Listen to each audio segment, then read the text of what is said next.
What is up, YouTube? Johnny here again today, and I'm gonna be bringing you episode 4 of the IS300 project build. Today what we're gonna be doing is a little bit of maintenance. Since I barely got the car, I don't know exactly what the record or the history is on the maintenance, and from what I can tell, check this out. There's a timing belt replacement that's been done at 92,000 miles, and the car is quite a bit away from the last time that they changed it. So I'm gonna go ahead and change it. As you guys can see, I already ordered the kit. It's this right here. It's a full kit. Comes with the timing belt, the water pump, the tensioners, and all of the pulleys for it. So that's usually the main service that you do. That's quite a bit difficult to do due to labor, because you have to remove most of the time the radiator, the fans, and all kinds of stuff that's usually in the way right here. But as you guys can see, it's completely open right now since we took it all apart. And it's really easy to get to this whole area. So that's what I'm going to be doing today in the video, because it's easy to do.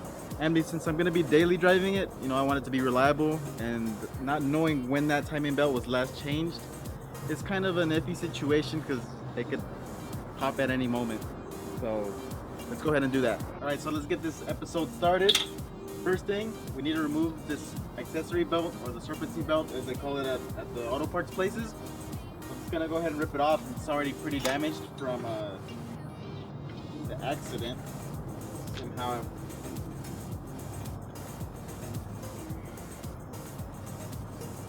There we go. So that was pretty easy, right? Most of the time you just need to put something on here to kind of get the tensioner off and pull it off. But first, now what we're gonna do is actually start removing all these covers here. They're in the way.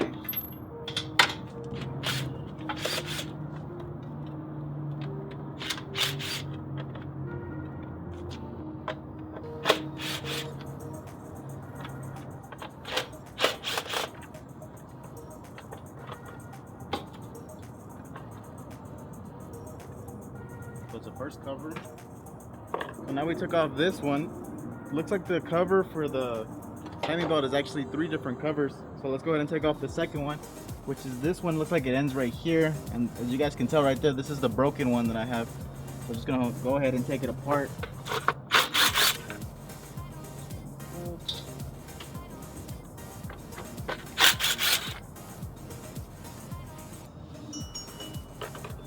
If I can reach this one. Oh, I can.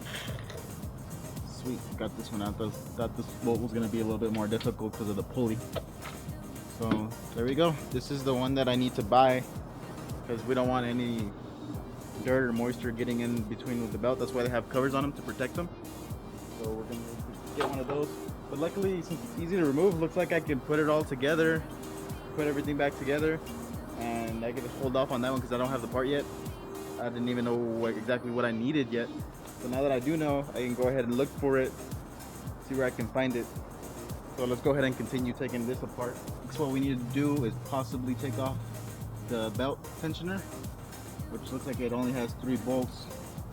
But since we're here already, I'm going to go ahead and take off the pulley off this water pump, because we're going to need to remove that.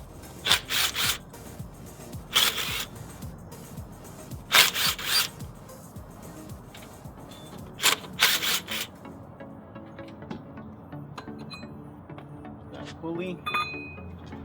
That one we can probably leave there. It doesn't seem to be in the way. Just gonna have to take off this tensioner, so let me go get a tool for that. See if this is strong enough to take it off. Yep.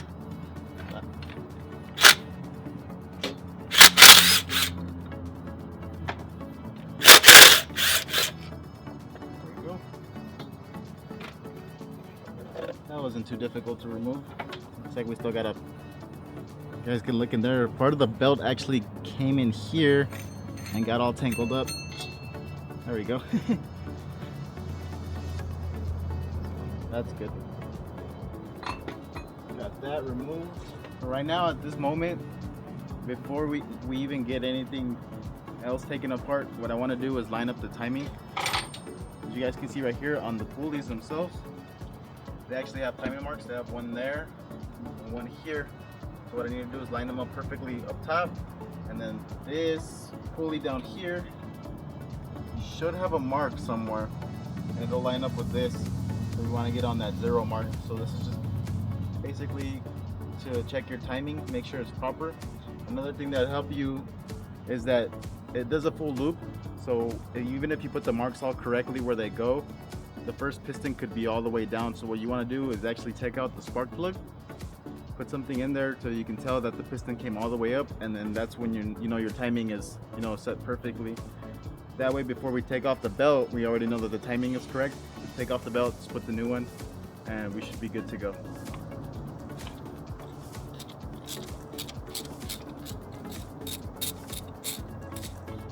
Now that we're here, I can actually check to see if the spark plugs are good, because I don't know how old they are, so I might have to replace them also. So, ooh. Yeah, these are pretty bad. Look at that. You can start seeing a little bit of corrosion on there. And then down here, since there even has some water in it. That's probably just from the rain. But yeah, they're NGKRs, so they're uridium spark plugs. So I'm gonna have to buy 6 new of these.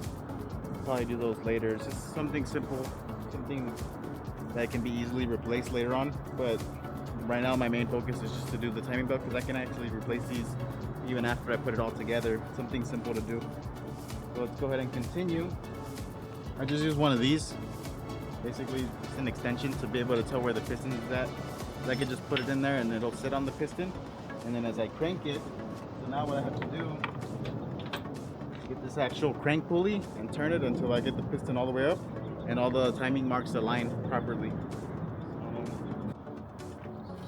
So all you have to do is keep turning it until it lines up. As you guys can see, the extension right here, it's actually coming up. So that's how you know the piston is going up. So right there, the piston is all the way to its top limit.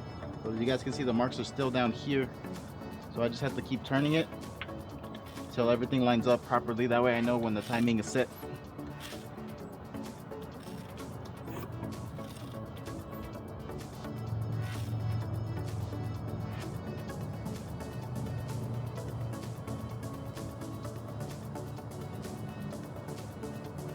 There we go.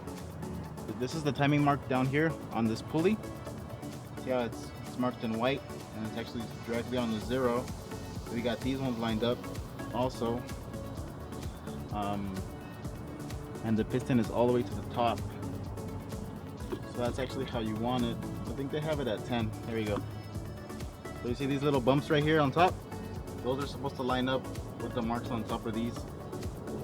And then down here, looks like they have it lined up with a 10, which I'm guessing is that they have the timing advanced a little bit. You don't want to mess with it too much, because you can actually mess up your combustion cycle, and you can either bend valves or you can basically blow up your engine completely. So we don't want to do that. We want to line it up exactly how they had it. Looks like they already had it set up pretty good, so we're gonna go ahead and keep it exactly how they had it set up. Just gonna change the belt, put the new one back on, but keep everything intact. Now that we did that, now I can go ahead and take all this apart.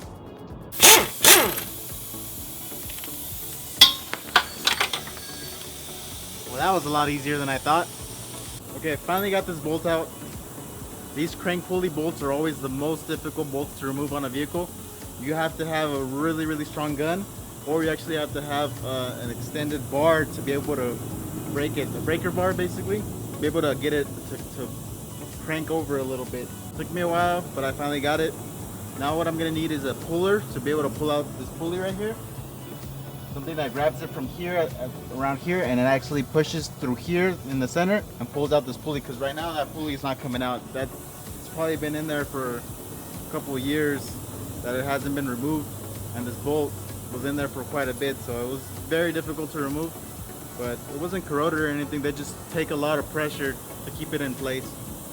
So let's go ahead and get a pulley real quick. Okay, I just got back from the auto parts place. I usually rent these because I don't do this job often, and they're actually quite expensive, and you can break them. So I just rent them, because all they do is refund you your money back. So you can actually get these at your local auto parts place. I use the same bolt to kind of help it push out. Give you guys an idea of how it goes. It's kind of wobbly, but all you have to do is put the 3 legs around the pulley and actually tighten it down at the same time.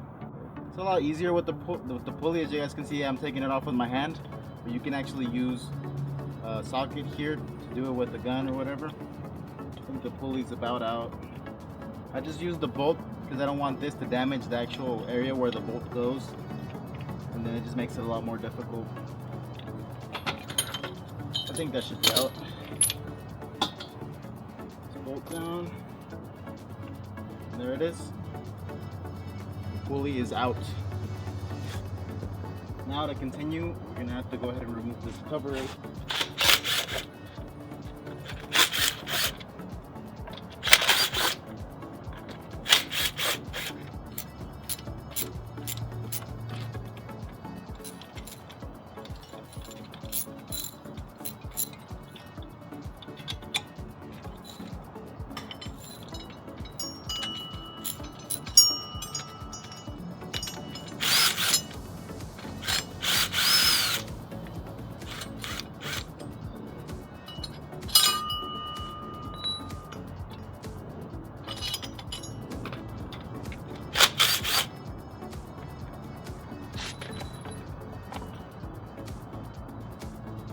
There it is, completely removed. You can actually see how dirty all this is. So I'm probably gonna have to clean that out.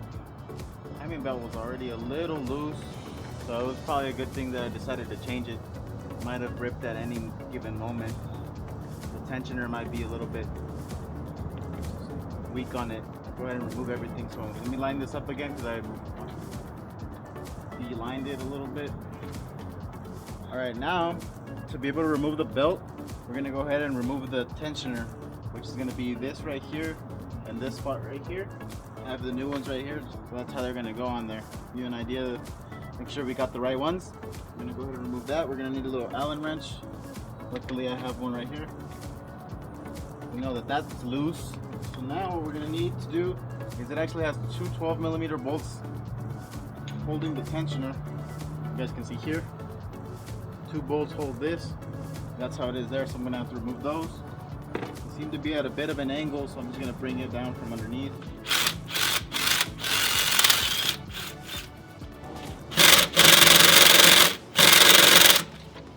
That one seems to be a little bit tighter, so I'm just gonna go ahead and take it off with a wrench. There we go.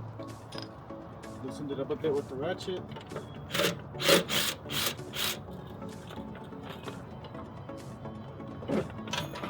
And it pops right out. Here's the old one. Now we can go ahead and continue loosening this out.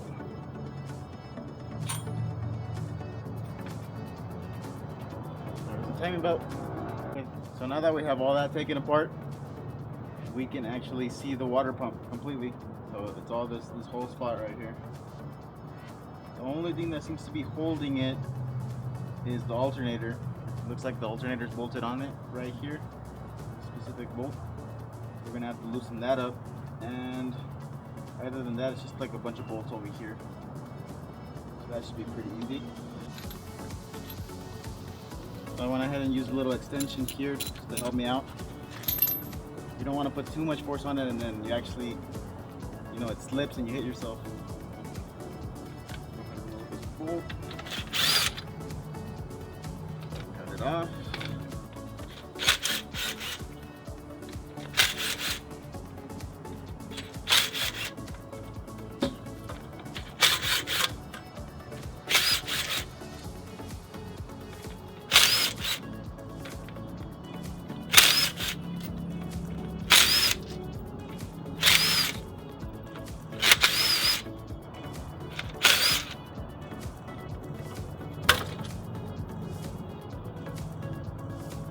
Like it was really well taken care of.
Alright guys, we are done for the night.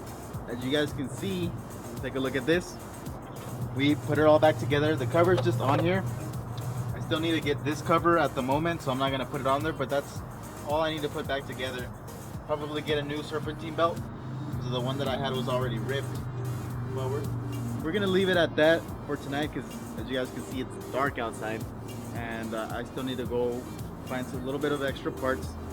This job typically takes around 5 to 6 hours to do. We did it in under 2. So I don't know exactly why it takes 5 to 6 hours. Maybe because they need to remove like the fan, the radiator. That usually takes quite a bit. But since we already had all that stuff removed, made it a lot easier since everything was accessible.